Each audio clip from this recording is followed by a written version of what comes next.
इयत्ता 9वी विषय राज्यशास्त्र.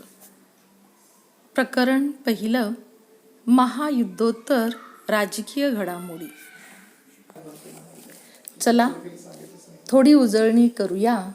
यामध्ये आपण इयत्ता 7वी 6वी नागरिकशास्त्रांच्या पाठ्यपुस्तकांमधून स्थानिक शासन संस्था, भारताचे संविधान आणि आपल्या देशातील राज्यपद्धती किंवा शासनाची रचना यांचा अभ्यास केला.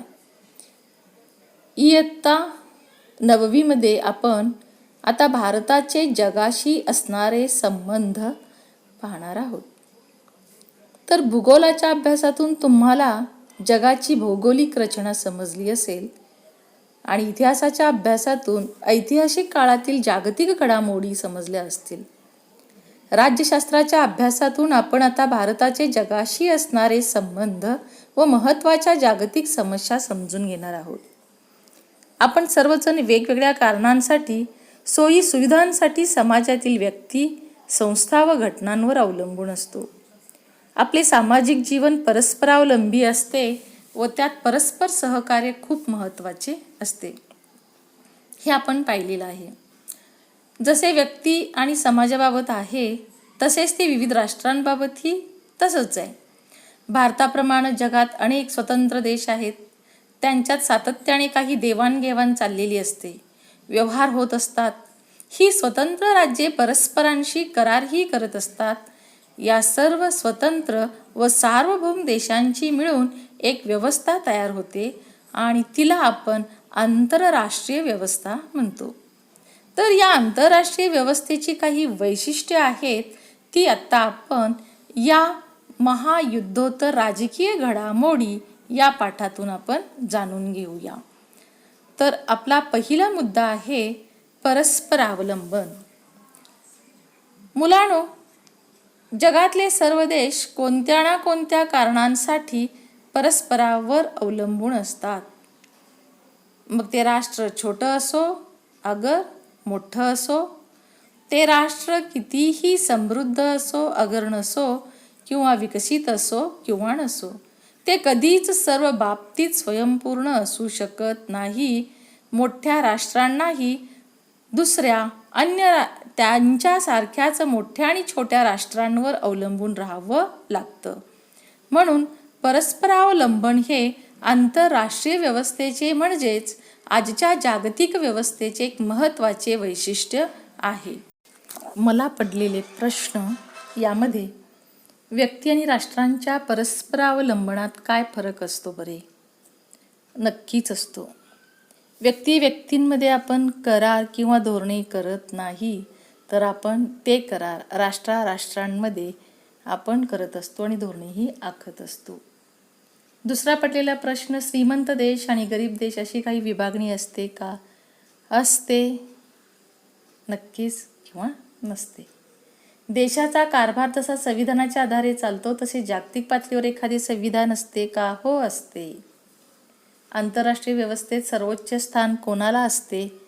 तर आंतरराष्ट्रीय व्यवस्थेत सर्वोच्च स्थान हे परराष्ट्र धोरणाला असते आणि आपण पुढच्याच मुद्द्यांमध्ये परराष्ट्र धोरणांच्या द्वारे आंतरराष्ट्रीय संबंध या मुद्द्यामध्ये आपण त्याचा अभ्यास करणार आहोत.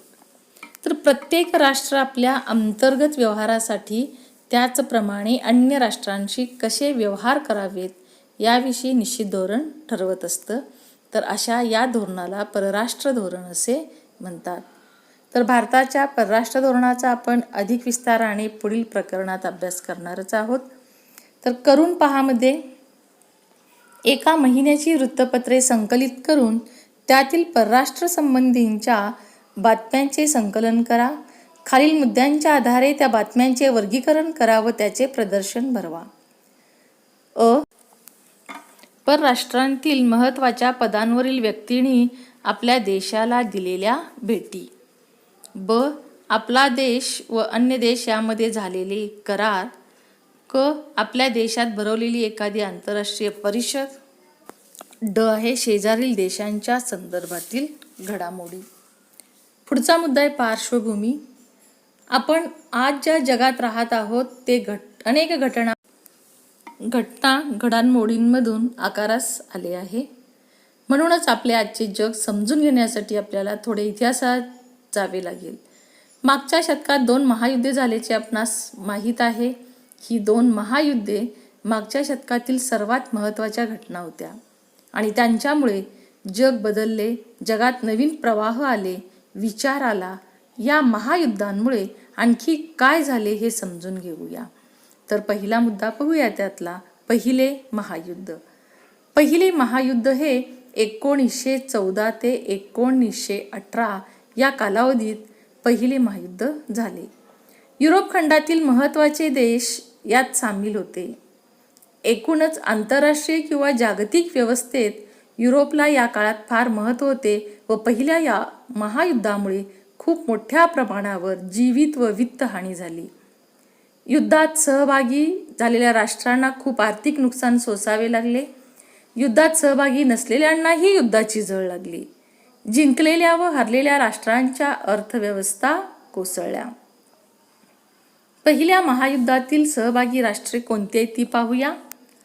मित्र राष्ट्रांमध्ये Britain, France, Russia, Italy, America, तर मध्यगत राष्ट्रांमध्ये जर्मनी, ऑस्ट्रिया, हंगेरी, तुर्कस्तान आणि बल्गेरिया ही अशी पहिल्या महायुद्धातील सहभागी राष्ट्रे आहेत. तर अशा प्रकारचे युद्ध पुन्हा होऊ नये त्यासाठी काहीतरी उपाययोजना करायला हवी असे सर्व राष्ट्रांना वाटू लागले व त्यातून राष्ट्रसंघ या आंतरराष्ट्रीय संघटनेची स्थापना झाली. मुलांनो, तर राष्ट्रसंघाची स्थापना 10 जानेवारी 1920 साली स्वित्झर्लंडमधील जिनिव्हा येथे स्थापना करण्यात आली आणि या राष्ट्रसंघामध्ये 32 राष्ट्रांचा सहभाग होता. पहिले महायुद्ध संपल्यानंतर युरोपमध्ये व युरोप बाहेरही अनेक महत्त्वाचे बदल घडून आले. या आंतरराष्ट्रीय समस्या सोडवण्यासाठी, चर्चा व वाटाघाटी करण्यासाठी आंतरराष्ट्रीय राष्ट्रसंघ एक महत्त्वाचं व्यासपीठ बनलं होतं. पण युद्ध टाळणं ही राष्ट्रसंघाची मुख्य जबाबदारी मानण्यात आली होती.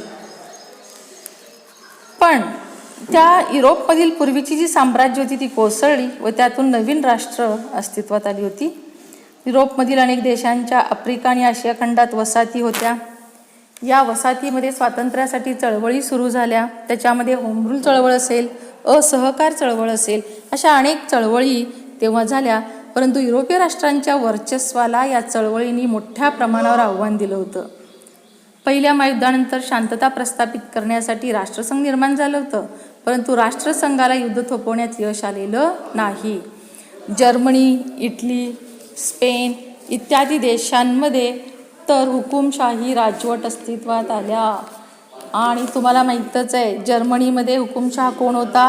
हिटलर. जर्मनीचा हिटलर, इटलीचा मुसोलिनी आणि स्पेनचा फ्रान्सिस्को हे तिघेही हुकुमशहा. आणि तेव्हा या जर्मनी, इटली आणि स्पेन देशामध्ये हुकुमशाही राजवट तेव्हा अस्तित्वात आल्या आणि या सर्व घडामोडींची परिणिती ही दुसऱ्या महायुद्धामध्ये झाली.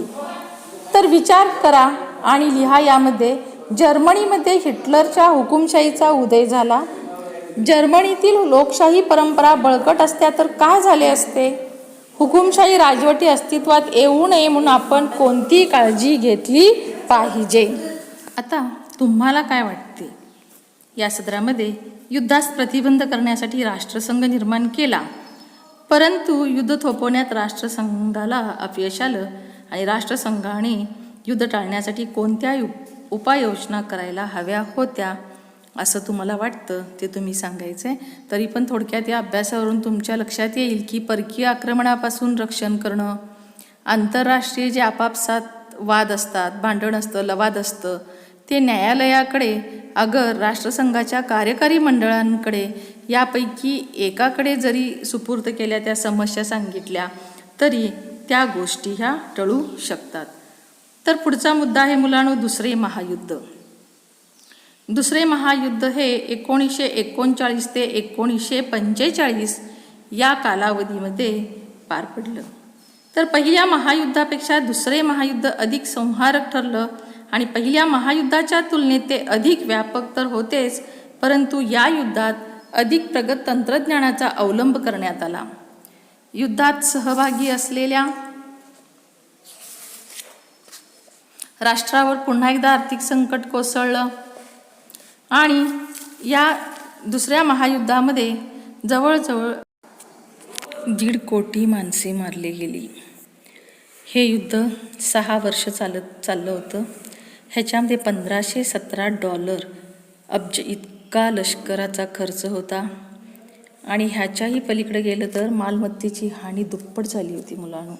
दवाखाने असतील, शेती असतील, घरे असतील, कारखाने असतील, अपंग लोक असतील, आजारी लोक असतील, जखमी झालेली लोक असतील, खूप प्रचंड हानी आणि विध्वंस या दुसऱ्या महायुद्धामध्ये आपल्याला पाहायला मिळतं. तर अमेरिका आणि युरोपमुळे हे व्यापक बनलं, ते जागतिक स्वरूपाला गेलं. लिहिते व्हा यामध्ये आपण 1939 ते 1945 या कालावधीत दुसरे महायुद्ध चालू होते आणि याच काळात भारतात कोणत्या घडामोडी होत होत्या हे तुम्ही पाहायचं आहे आणि महायुद्धाचा भारतावर कोणता परिणाम झाला हे तुम्ही लिहून काढायचं आहे मुलांनो. तर दुसऱ्या महायुद्धातील सहभागी राष्ट्र कोणकोणती होती ते आपण पाहूया. मित्र राष्ट्रांमध्ये Britain, France, Australia, Canada, New Zealand, Bharat, Soviet union, चीन आणि अमेरिका. तर अक्षराष्ट्रांमध्ये जर्मनी, जपान आणि इटली हे होते. तर दुसऱ्या महायुद्धात अमेरिकेचा महत्त्वाचा सहभाग होता. अमेरिकेने अणुबॉम्बची निर्मिती केली होती आणि याच महायुद्धामध्ये आपल्याला दिसून येतं की अणुबॉम्बचा तसेच पाणबुड्यांचाही वापर केला गेला होता. आणि हे युद्ध फक्त भूमीवरतीच लढलं गेलं नाही, तर भूमी, सागर आणि आकाश यामध्ये हे युद्ध लढलं गेलं मुलांनो. 3 स्तरावर युद्ध लढलं गेलं. तर युद्ध संपवण्यासाठी जपानमधील हिरोशिमा व नागासाकी या 2 देशांवर 6 ऑगस्ट 1945 रोजी हिरोशिमा येथे अमेरिकेने अणुबॉम्ब टाकला. तर 9 ऑगस्ट 1945 रोजी अमेरिकेने जपानच्या नागासाकी या शहरावरती अणुबॉम्ब टाकला. तर 1900 युरोपमध्ये जर्मनीच्या पराभवानंतर व आशियामध्ये जपानच्या पराभवानंतर दुसरे महायुद्ध संपले. यामध्ये 30 एप्रिल 1945 रोजी हिटलर स्वतःच आपला पराभव त्यानं मान्य केला आणि त्यांनी आत्महत्या केली. दुसऱ्या महायुद्धानंतरच्या काळात जागतिक पातळीवर ज्या अनेक घडामोडी झाल्या त्यातील एक महत्त्वाची घटना म्हणजे शीतयुद्ध होय. तर 1945 ते 1991 हा प्रदीर्घ काळ शीतयुद्धाने व्यापला होता आणि या काळातील काही बदलांचा आता आपण आढावा घेऊया. तर शीतयुद्ध म्हणजे काय मुलांनो पहा. दुसऱ्या महायुद्धात मित्र असणारे अमेरिका व सोव्हिएत युनियन युद्ध संपताच परस्परांचे स्पर्धक बनले. त्यांच्यातील सहकार्याची जागा स्पर्धेने घेतली आणि या स्पर्धेने जागतिक राजकारणाचा 40 ते 45 वर्षांचा कालखंड व्यापला आणि या दोन्ही देशांमध्ये उघड युद्ध झाले नाही, परंतु युद्धाचा भडका कधीही उडू शकेल असा तणाव मात्र या 2 देशांच्या मध्ये झाला. पण युद्धाला पूरक अशा तणावपूर्ण परिस्थितीचे वर्णन शीतयुद्ध या संज्ञेद्वारे केले जाते.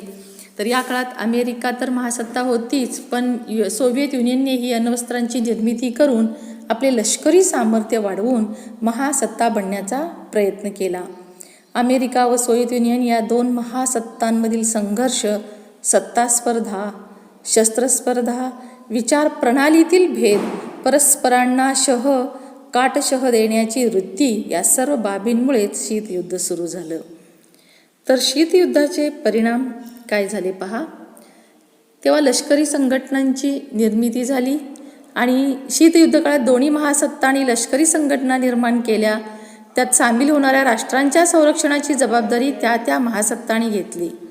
नाटो म्हणजेच याचा लॉंग फॉर्म आहे पहा, शॉर्ट फॉर्म NATO आणि लॉंग फॉर्म आहे नॉर्थ अटलांटिक ट्रीटी ऑर्गनायझेशन. ही अमेरिकेच्या प्रभुत्वाखालील लष्करी संघटना होती. ती वॉर्सा करार ही सोव्हिएत युनियनच्या प्रभुत्वाखालील लष्करी संघटना होती. तर या संघटनेची स्थापना 4 एप्रिल 1949 रोजी झाली आणि याच राष्ट्राची एकूण सदस्य संख्या सध्याची 29 ही आहे. तुम्हाला काय वाटते ह्याच्यामध्ये तंत्रज्ञानातील प्रगती आणि आंतरराष्ट्रीय शांतता यांच्यात काही संबंध असतो का मुलांनो? नक्कीच असतो. मानवी कल्याणासाठी तंत्रज्ञानाचा वापर कसा करता येईल हे तुम्ही सांगा. आता मगाशी आपण दुसऱ्या महायुद्धामध्ये अणुबॉम्ब वगैरे पाणबुडीचा वापर केला वगैरे बघितलं. हे तंत्रज्ञानाचा वापर झालेला आहे. ह्याच्यावरून तुम्हाला ती गोष्ट लक्षात येईल. उत्तर व्यवस्थित सविस्तर लिहायचं आहे. दुसरा मुद्दा आहे जगाचे ध्रुवीकरण. शीतयुद्धाच्या काळात जगातील बहुतेक देश 2 महासत्तांच्या गटात सामील झाले होते. राष्ट्रांची अशी 2 गटात विभागणी होणे म्हणजे ध्रुवीकरण होय. जेव्हा अनेक देश महासत्ता म्हणून आंतरराष्ट्रीय व्यवस्थेत आकारास येतात पहा, तेव्हा त्या व्यवस्थेला आपण बहुध्रुवीकरण असे म्हणतो. शीतयुद्धाचा आवाका त्यामुळे वाढला आणि तणावाचे क्षेत्र व्यापक झाले. आता हे करून पहा मध्ये क्युबाचा संघर्ष 1962ला होता आणि ही शीतयुद्ध काळातील एक अत्यंत महत्त्वपूर्ण घटना होती. या संघर्षाविषयी अधिक माहिती मुलांनो तुम्ही गुगलवरती सर्च करू शकता आणि माहिती मिळवू शकता. माहीत आहे का तुम्हाला मध्ये 1917मध्ये रशियात साम्यवादी क्रांती झाली व त्यातून सोव्हिएत युनियन अस्तित्वात आले. अल्पावधीतच सोव्हिएत युनियन आंतरराष्ट्रीय राजकारणात महासत्ता म्हणून आकारास आली. परंतु अमेरिका आणि सोव्हिएत युनियन यांच्यात टोकाचे मतभेद होते. अमेरिका हे भांडवलशाहीचा पुरस्कार करणारे लोकशाही राज्य होते, तर सोव्हिएत युनियन समाजवादाचा व एकपक्षीय हुकुमशाहीचा पुरस्कार करणारे राज्य होते. दोन्ही महासत्तांना जगात आपले वर्चस्व वाढवायचे होते. अमेरिकेला भांडवलशाहीचा प्रसार करायचा होता, तर सोव्हिएत युनियनला समाजवादाचा. आपले प्रभुत्व वाढावे म्हणून दोन्ही महासत्तांनी लहान राष्ट्रांना आपापल्या गटात खेचण्याच्या प्रयत्नांना सुरुवात केली. परिणामी युरोपचे वैचारिक पातळीवर विभाजन झाले. पश्चिम युरोप व तेथील देश अमेरिकेच्या गटात सामील झाले, तर पूर्व युरोपमधील देश सोव्हिएत युनियनच्या गटात सामील झाले. आपापल्या गटातल्या राष्ट्रांना लष्करी व आर्थिक मदत देण्याचे धोरण या 2 महासत्तांनी स्वीकारलं. तर दुसरा मुद्दा आहे शस्त्रास्त्र स्पर्धा. महासत्ता एकमेकांना शह देण्यासाठी फार मोठ्या प्रमाणावर शस्त्रांची निर्मिती करू लागल्या.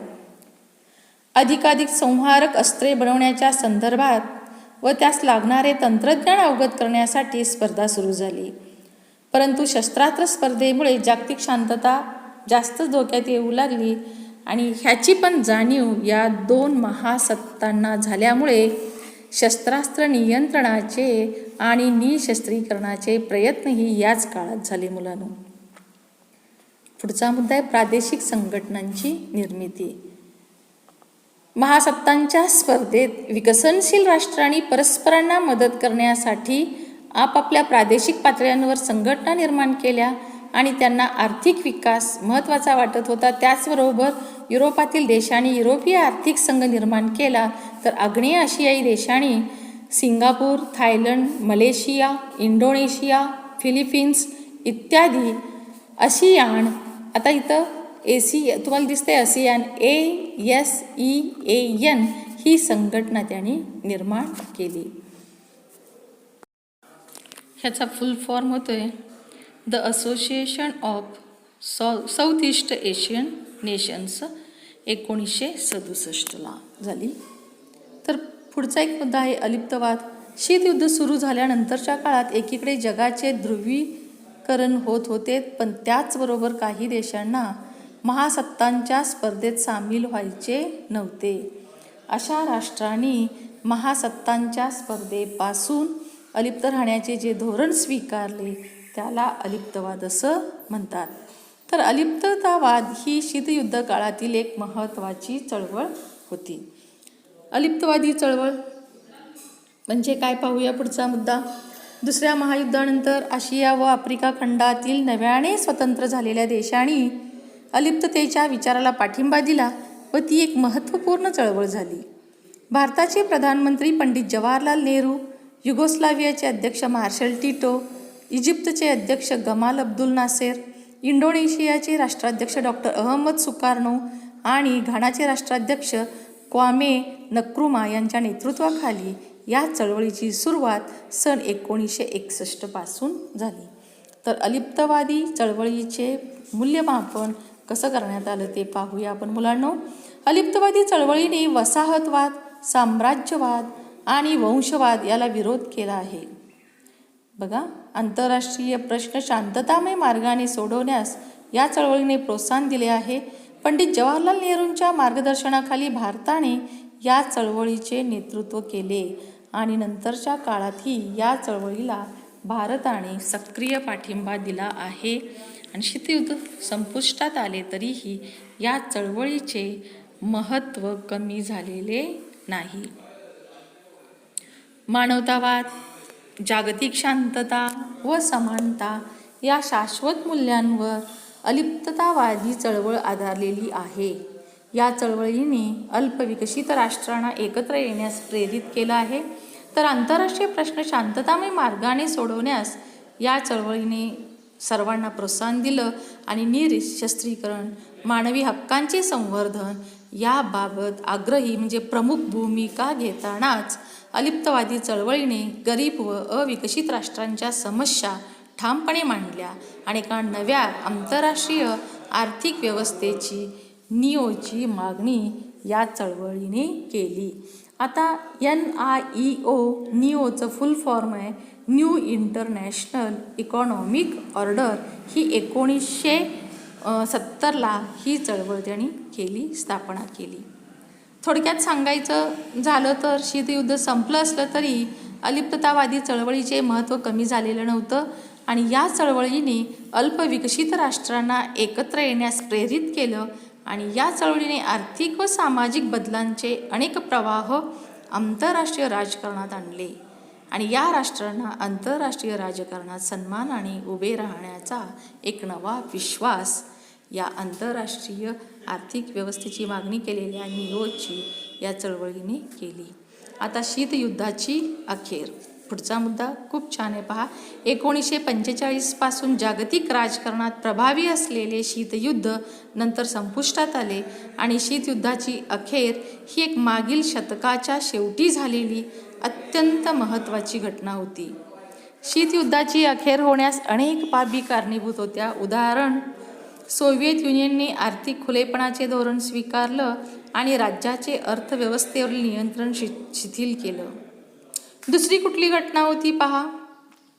सोव्हिएत युनियनचे तत्कालीन अध्यक्ष मिखाईल गोर्बाचेव यांनी पेरेस्त्रोइका म्हणजे पुनर्रचना आणि ग्लासनोस्त म्हणजे खुलेपणा ही धोरणे अंमलात आणली आणि या धोरणांमुळे माध्यमांवरील नियंत्रण कमी झाले.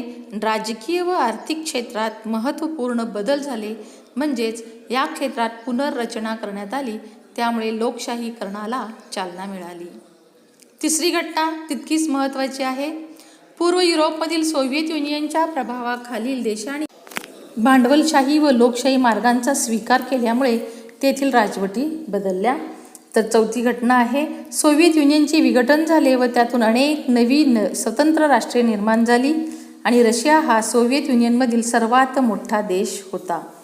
आता असे का हा प्रश्न पडतो. तर या सदरामध्ये नाटो ही संघटना आजही अस्तित्वात आहे, परंतु तिचे स्वरूप आता लष्करी नाही. या संघटनेत किती देश आहेत ते शोधा. शब्द सुचवा. यामध्ये एकच महासत्ता असते व तिच्यावर जेव्हा अनेक देश अवलंबून असतात तेव्हा त्या आंतरराष्ट्रीय व्यवस्थेला आपण एक ध्रुवीय व्यवस्था म्हणतो.